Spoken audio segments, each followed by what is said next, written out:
Russian writer Alexander Pushkin once said, "The illusion which exalts us is dearer to us than 10,000 truths." If Pushkin had lived in the 20th century, he would have had a heyday browsing through UFO literature.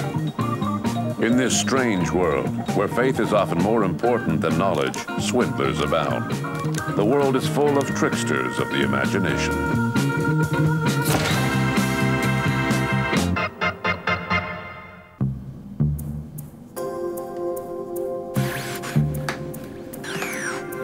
Since the early 1950s, a rumor has persisted in UFO circles that one or more flying saucers crashed in one of the largest American deserts, in Arizona, New Mexico, or Utah.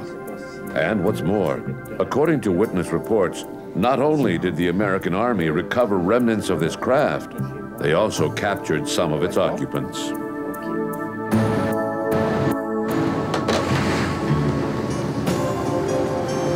Despite the Army's silence, the mystery has lingered year after year.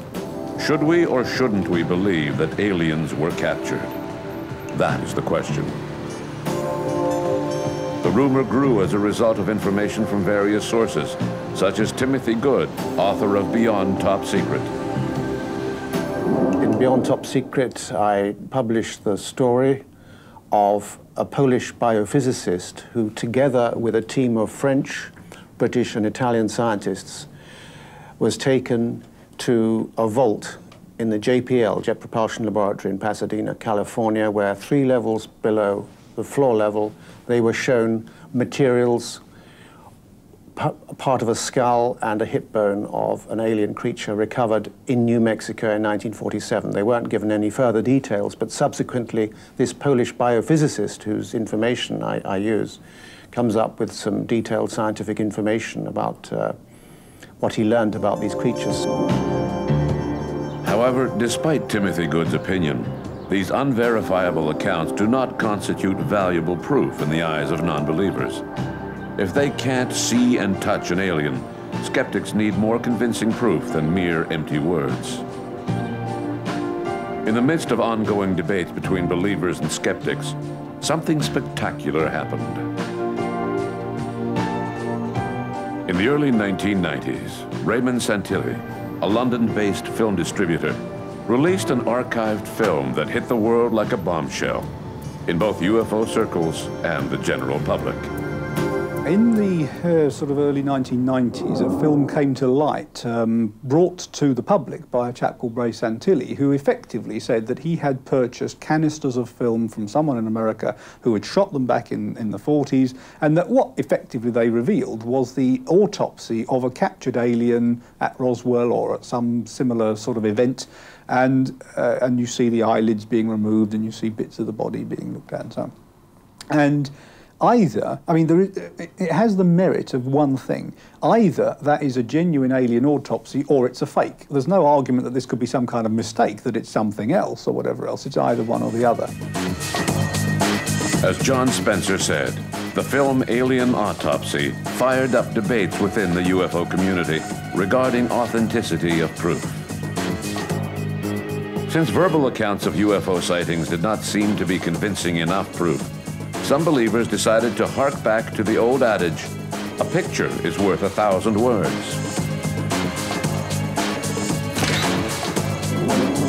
Starting in the 1950s, a series of amazing photos began to appear in the press.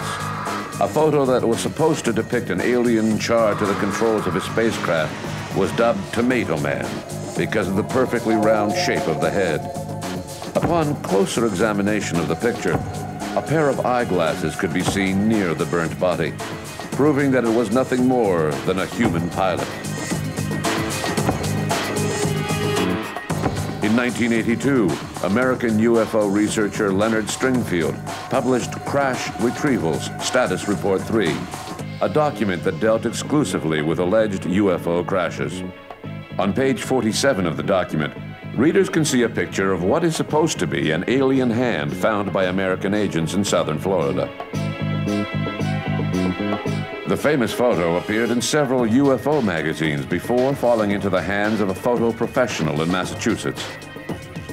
Mark Pelequin had been a medical photographer with Harvard University's Department of Neurobiology for 8 years. When I saw this picture of the alien hand, it struck me first as a very poor quality photograph. I saw right from the top that it was most likely a very poor copy, maybe first generation, of a museum catalog photograph based on what I saw for the lighting and the density of it. Curiously enough, it was about that time too when I saw an exhibit at the Peabody Museum at Harvard on showpieces from P.T. Barnum. And in there was an artifact that he touted around called the Mermaid. It had some obscure origin in the Philippines or something like that, but it was like a fish body with a monkey skull and these hands glued onto it, and the hands looked exactly like the alien hand. Harvard was kind enough to provide me with a photograph, which I sent to authorities the UFO authorities, whom I very much respect, and and the alien hand became no longer the alien hand. In the fall of 1990, newspapers published a photograph of what they claimed to be one of the aliens retrieved in Roswell, stating that the picture had been found in the archives of the deceased Dr. Felix Zegel, an obscure Russian UFO specialist. A few months later, a second photograph appeared on the same subject, but much clearer than the first, raising wild speculation in UFO circles. Was it a leak within the Air Force, or a hoax orchestrated by information agencies? Although the origin of the first photo could not be confirmed, the origin of the second one could. In an article published in The Orbiter, American UFO researcher Jim Malesiuk said that he had obtained the photo from Canadian journalist Christian Page. The humanoid in the pictures was nothing more than a wax and latex figure on display in the early 1980s at the Strange World Pavilion, one of the few buildings still remaining from the 1967 Man and His World exhibition. In February 1990, a few years before Raymond Santilli distributed his alien autopsy film, which had allegedly been taped by the U.S. Air Force the day after a flying saucer crashed in the Roswell Desert, American and Canadian UFO researchers began to receive a series of strange documents in the mail. The anonymous author claimed that on November 4th, 1989, a flying object of unknown origin had been forced to make an emergency landing in the swamp outside of the small town of Carp, Ontario. Once on the ground, the UFO, still intact, was fired upon by 3 helicopters sent to the scene by Canadian and U.S. Secret Services, who were working together on this matter. Next, using the nerve gas Vexon, which is not widely known, a commando unit moved in on the craft, which did not fire at them. They reached the controls of the ship, where they found the bodies of 3 reptilian creatures. Pretending to be carrying out road work near the swamp, the Army discreetly moved the UFO to a secret government facility in Kanata under the cover of night.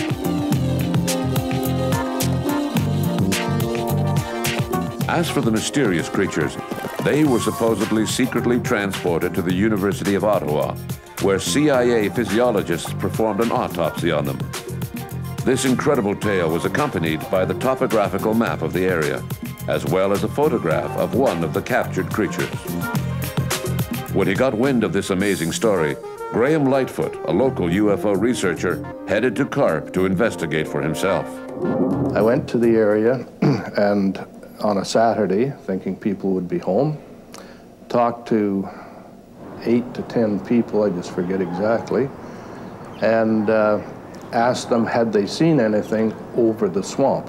So I talked to people who had the best view of that, and nobody had seen anything. And I was getting a bit frustrated, so where else do I go? So I turned and go to the other side of the road, and lo and behold, found 2 people who had seen something. One turned out to be the Labinex, and she told me that a bright light had been seen over the swamp, as bright as arc welding or electric welding at nighttime, and it was at such and such an angle from her house. Later on the same day, I was further down the road and found a younger lady who also told me she saw a bright light in the swamp behind her house, and disturbed the dogs. The light shone through their windows. So in talking to those people, they didn't know what it was. I didn't know what it was. Interestingly, the story that was given with that report that there'd been a crash said that roads had been cut into the swamp to take out the downed UFO. And even in the winter when I first looked at that, there was no way anybody had cut a road into that swamp. And, you know, I sort of said, well, that part of it isn't true. Maybe somebody saw a bright light, but they certainly hadn't cut any roads in to retrieve anything from that swamp. Just when it appeared that this matter was fading into oblivion, further correspondence sparked the interest of CARP investigators once again.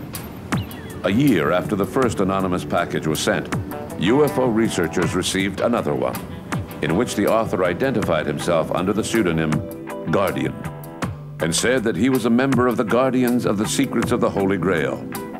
Other than a new story and various interesting clues, the package also contained a videotape showing a UFO that Guardian had filmed. Graham Lightfoot tells us what was on the tape. One of the things that was sent out was a video, a VHS video. And on the label of that video was the name Guardian, typewritten, with a fingerprint. And that sort of indicated catch me if you can or whatever, but curious way to send something with no names. But the documents that came with that also referred to Guardian.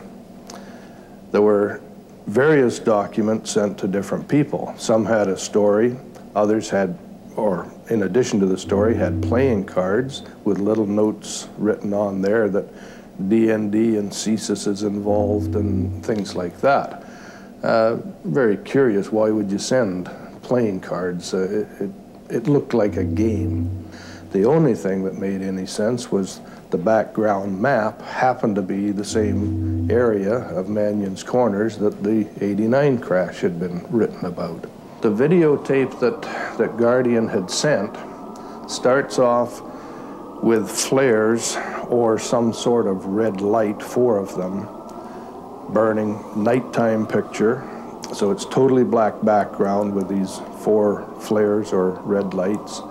And beside it, stationary, is a large, I'll say a large object. The only way you know there's anything there is the fact that it's illuminated from underneath, and it's a very, very bright, intense light.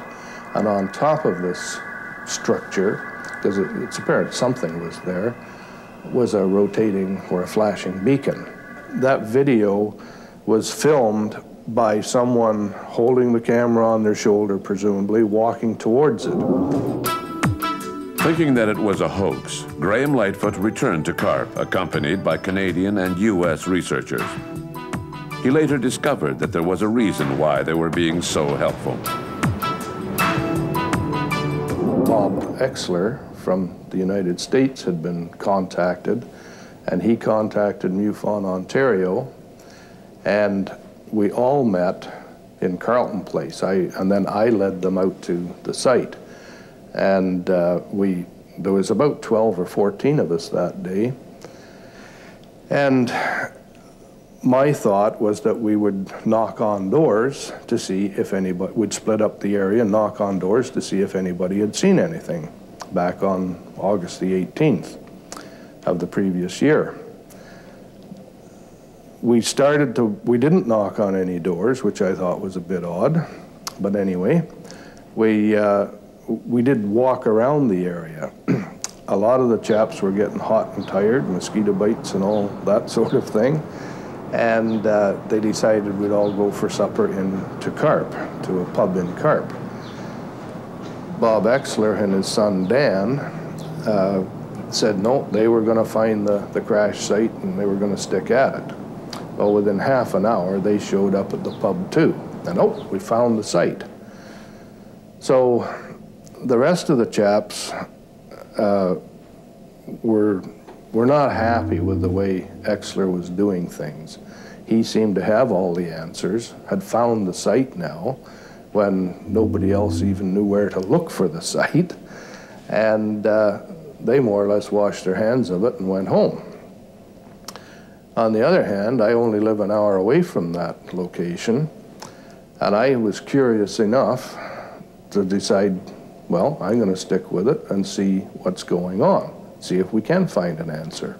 And since we had a, quote, expert from the US here, let's see how an expert does it. And so we spent the next day going around the area, and I finally convinced Exler, let's go and talk to Labenex, because Diane Labeneck had seen the light from '89. I said, wouldn't it make sense to go and talk to her? Maybe she saw something. When we talked to the Labenecks, and she told us that yes, she had seen this spaceship, she called it a ship repeatedly. She saw a fire in the grass, and yet it wasn't moving as it should if it was a grass fire. And then she saw a ship or spaceship land, which is what was in the Guardian video. In the Guardian video, it didn't land, it was stationary, it was already on the ground. But Diane told us that she saw it land, and it sat there for a few minutes, and she could see a lightning strike, sort of a zigzag line on the side of the craft, and the lights and so on. And after a short while, it took off. And then when it took off and disappeared, the lights went out, the flares. Now, that's her story, but what she described matched pretty closely what Guardian had sent on his video. And at that time, Diane had not seen the video that we had been given. So it made sense that she was telling a pretty good story. As Graham Lightfoot and his colleagues inspected the site, they were unaware that they were being watched by another organization also interested in the mysterious Guardian. Learning that a suspicious character was fabricating documents and attempting to pass them off as official reports of the Department of National Defense, the RCMP decided to carry out its own investigation. The RCMP came to the same conclusion as Graham Lightfoot, that Guardian was nothing more than a charlatan.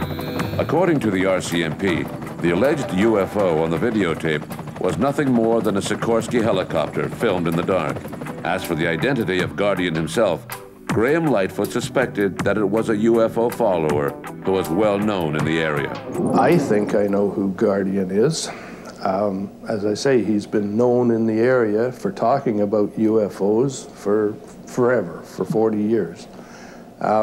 He has not admitted that to anyone to my knowledge. I have tried to see him. I've knocked on his door because I think I know who it is, but he won't even answer the door. So I think it was probably done as a game. When I say game, it was just fun. It was something to do.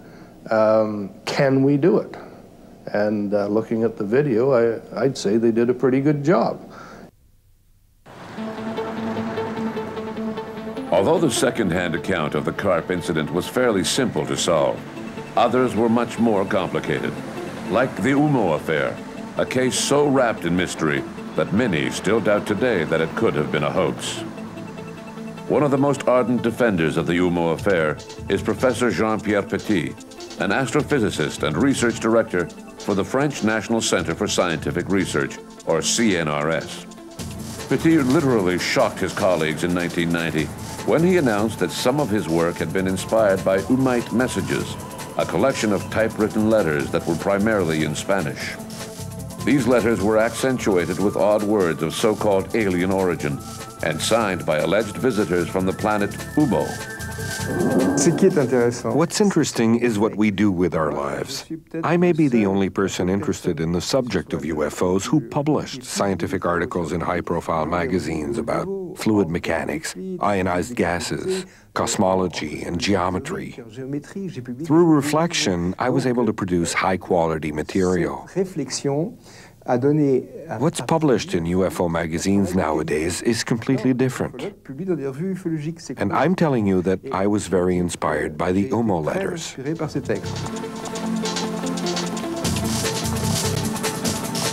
Jean-Paul Lyon, a computer scientist who is also interested in the UMO documents, agreed that they contained information of alien origin. In studying the Umite letters and the glossary of alien terms used in the documents, Jean-Paul Lyon concluded that they could not be a hoax. In his book, UMO, True Extraterrestrials, Paul Lyon explains how he came to this conclusion. When I began working with these letters, I didn't know the theories surrounding them. All I had to go on was the information transcribed by Jean-Pierre Petit, and I wanted to find out more for myself, so I dug into the original source documents. These letters are difficult to read, and important information is never stated directly. It's only found by cross-referencing several of the documents. That means you need to spend a lot of time working with the documents, going through each one carefully and comparing them to each other. These documents were disturbing to everyone, from UFO groups to the French National Space Research Center. No one wanted to admit that they supported this material, and that surprised me. Why was it so disturbing? Because people don't like to be led down unknown paths. Umite material was not designed for scientists or UFO researchers. It's targeted towards highly intellectual people. I have friends who are mathematicians, and when they glanced at the material, they found it interesting and highly intellectual. Just look at the work done by Paul Lyon, which was not done for amateurs. It was very highbrow. It required thousands of hours of work, so you can't make a judgment on his work based on a cursory glance of it, especially if you don't have the required qualifications. To fully understand the scope and complexity of the UMO mystery, we need to go back to where it all began, in Madrid, Spain in the mid-1960s. The key figure involved was Fernando Sesma, a Spaniard who claimed to have been in contact with extraterrestrials from Venus and Mars since the 1950s, as well as other inhabitants of the solar system. Then, along came the Umites.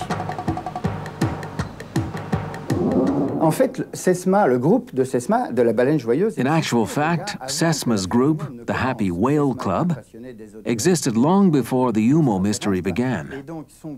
Sesma was interested in extraterrestrials and other esoteric subjects. A group of people would come to listen to him tell stories in the basement of a coffee shop in Madrid, where there was a huge smiling whale painted on the wall. Sesma was contacted by telephone on January 14, 1966. He then began receiving letters confirming the existence of UMO and letting him know that the next Umite craft would be landing in Aluche on February 6th, 3 weeks after the first mail delivery. The letters were sent to Sesma, who spoke about them and mixed up the contents of the letters.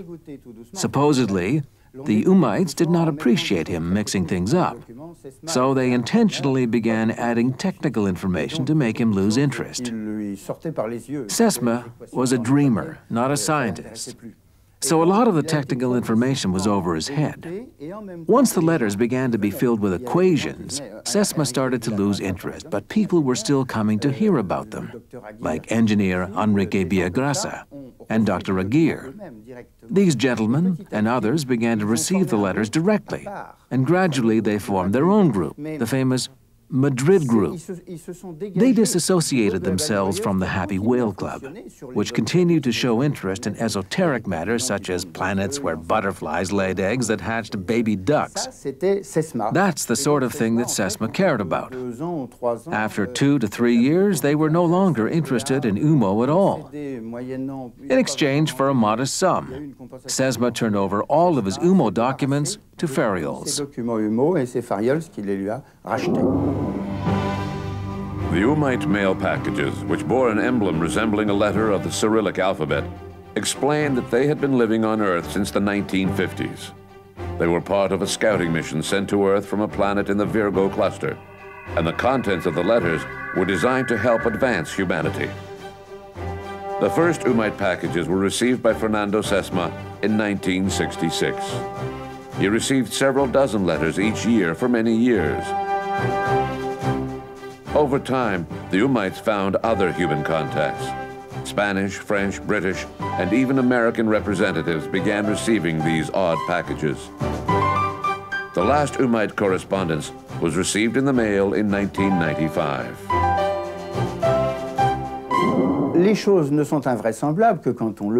Something is real until it's proven otherwise. These letters exist. I'm in the process of proving that they cannot stem from a human hoax because of all the ramifications that would involve. The contents of the letters themselves also prove it. I'm telling you that they are alien in origin because I have found strong proof within them to support that claim. They contain 1,345 words and more than 400 expressions, more or less coherent, that correspond to a language system having a base of 18 elements. That's quite something. It's real. And these Umite reports contain scientific information that we have started to study on the internet. When I say we, I mean a study group that was created to review my work.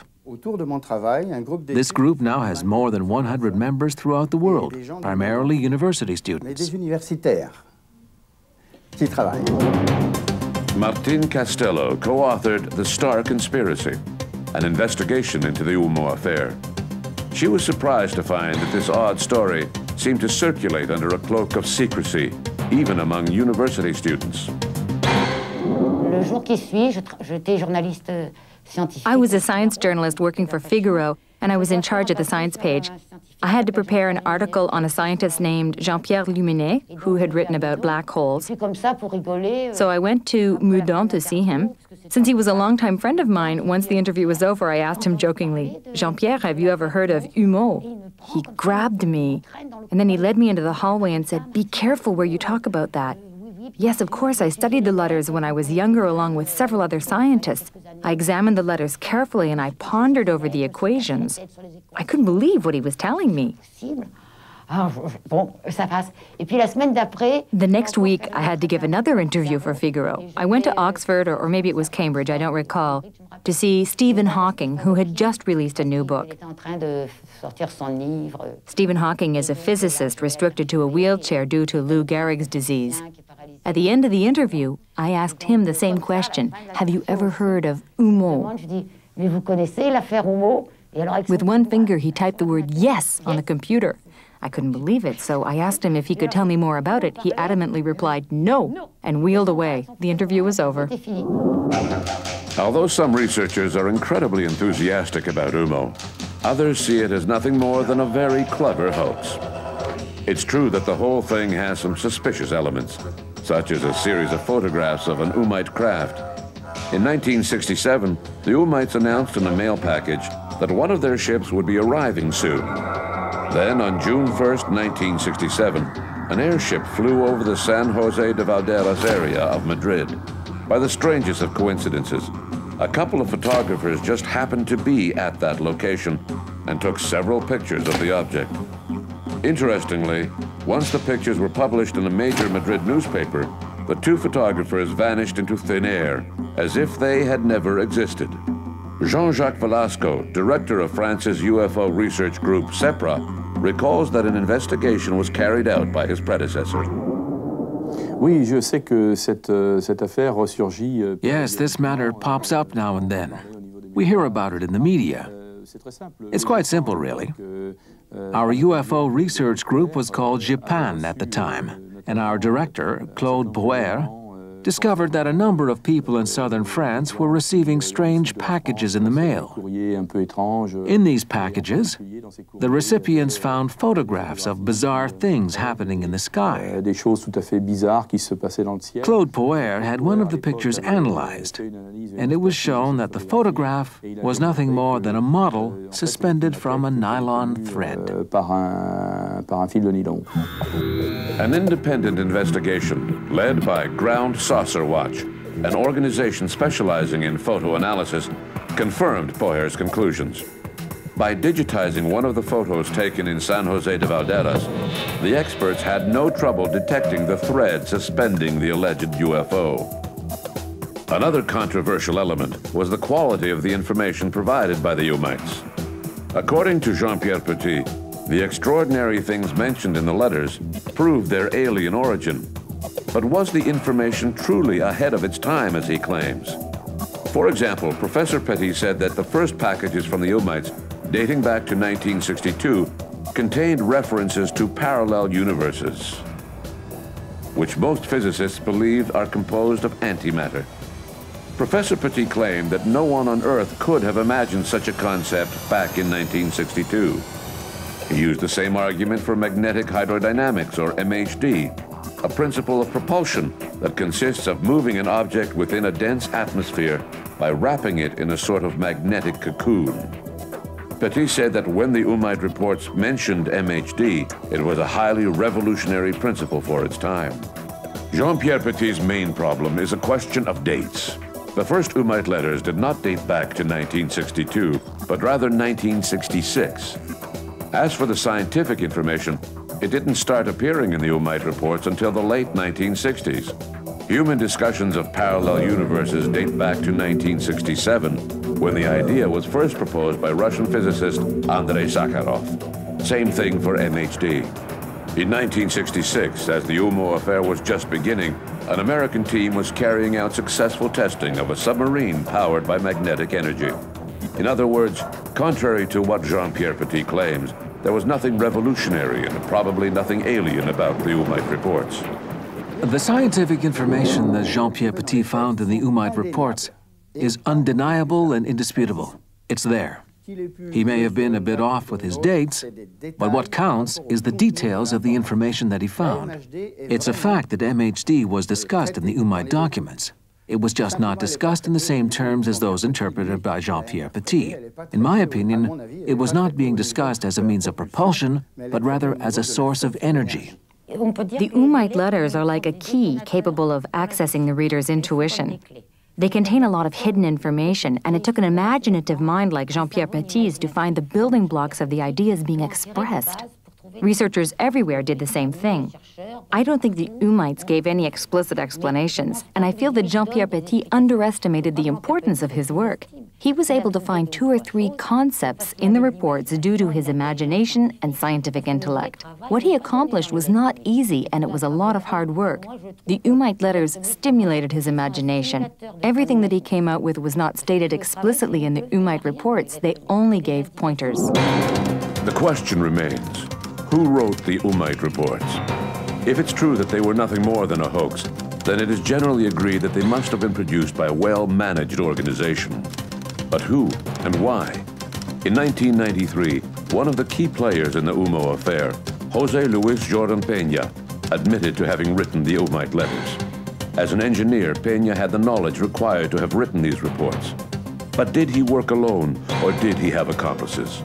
Peña's confessions did not convince everyone, and especially not Professor Petit. Peña's confession came at a time when I'd just received a package in the mail from Saudi Arabia, signed by the UMITES, proposing that we meet. Who knows if it would have come about or not? but it was aborted due to an error made by Fariols. That was when Peña began acting odd, saying all sorts of things, like the fact that he had written the Umaid documents.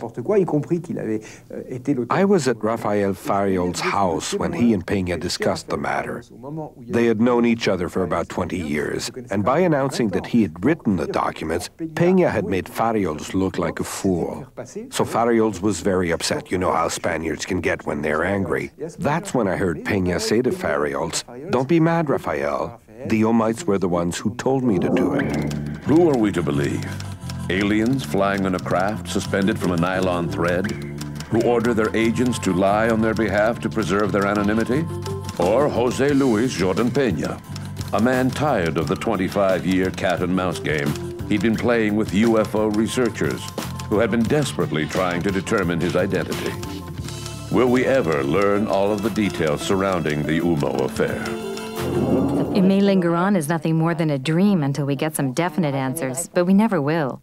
The UMO affair is one of life's mysteries, like the quest for the Holy Grail.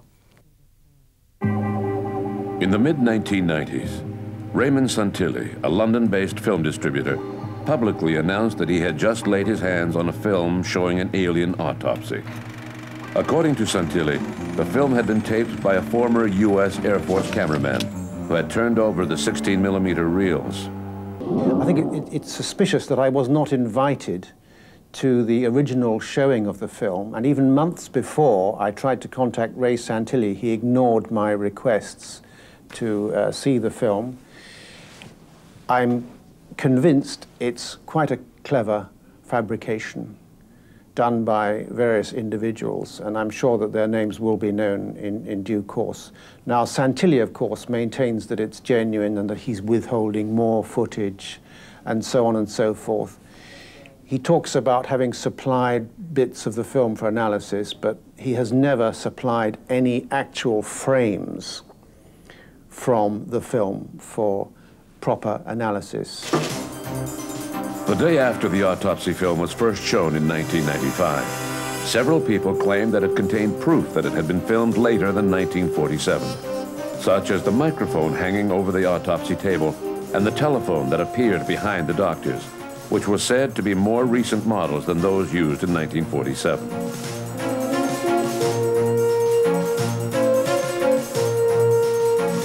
However, when we organized a private viewing at Bell Canada, technicians confirmed that the telephone was a 352, a commercial model used as early as 1941.